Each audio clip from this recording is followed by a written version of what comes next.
গতকালকে আম্মু বলছিল আমাদেরকে নিয়ে যে একটু ঘুরে আসি, যেহেতু আম্মুর বাসায় গেলে আমি অল্প কিছু দিনের জন্য যাই, তাই আমাকে নিয়ে একটু ঘোরাঘুরি করা আম্মুর ছিল মূল উদ্দেশ্য।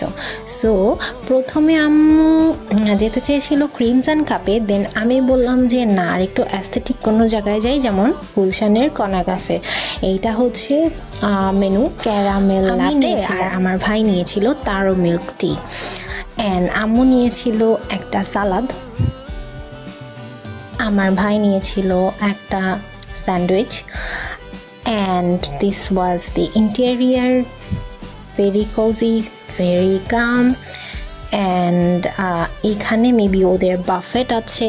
এখানে মোস্টলি মানুষ একটু রিল্যাক্স করতে আসে ওর মিটিংসে আসে। আমরা অনেক ফরেনার্সকে দেখেছি, জাপানিজ অর চাইনিজ, আমি ওদের তো ভাষা বুঝি না, বাট এই হলো আমার আম্মু সালাদ, ভেরি বোরিং অ্যান্ড আমার কাছে টেস্টিও লাগে নাই। And this was my brother sandwich. এটা আম্মুর ব্ল্যাক কফি, আর আমার caramel latte, very tasty indeed. এটা আমার ভাইয়ের কফি ওর তারো মিল্ক টি।